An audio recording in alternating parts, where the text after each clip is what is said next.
Well, good morning, everybody. And let me say a couple of notes of appreciation. First of all, to the Prime Minister of Pakistan and to Field Marshal Munir, who were both incredible hosts.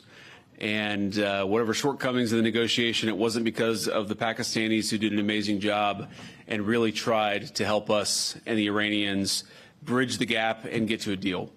We have been at it now for 21 hours, and we've had a number of substantive discussions with the Iranians. That's the good news.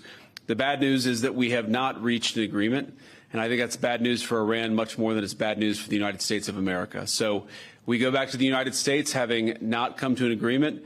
We've made very clear what our red lines are, what things we're willing to accommodate them on, and what things we're not willing to accommodate them on. And we've made that as clear as we possibly could, and they have chosen not to accept our terms. Questions? Sir, Nick Robertson from CNN. Precisely what have they rejected here? Can you help us understand it a little bit? Well, I won't go into all the details because I don't want to negotiate in public after we've negotiated for 21 hours in private. But the simple fact is that we need to see an affirmative commitment that they will not seek a nuclear weapon, and they will not seek the tools that would enable them to quickly achieve a nuclear weapon. That is the core goal of the President of the United States, and that's what we've tried to achieve through these negotiations.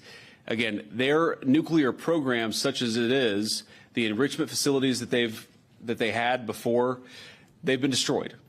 But the simple question is, do we see a fundamental commitment of will for the Iranians not to develop a nuclear weapon, not just now, not just 2 years from now, but for the long term? We haven't seen that yet. We hope that we will.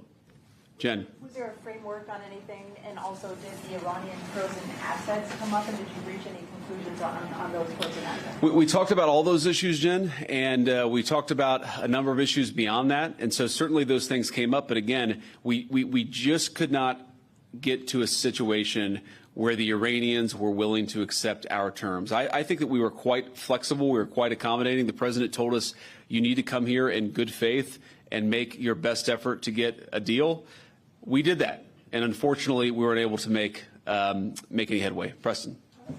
Mr. Vice President, how often did you communicate with President Trump throughout the negotiations? There were reports that there were multiple rounds where there were breaks in between negotiations. How often did you communicate with the president throughout those rounds, and what was he saying as you were going through these negotiations that you said fell short? Yeah, obviously we were talking to the president consistently. I don't know how many times we talked to him, a half dozen times, a dozen times over the past 21 hours.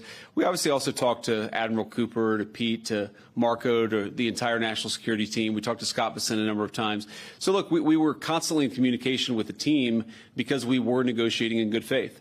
And we leave here with a very simple proposal, a method of understanding that is our final and best offer.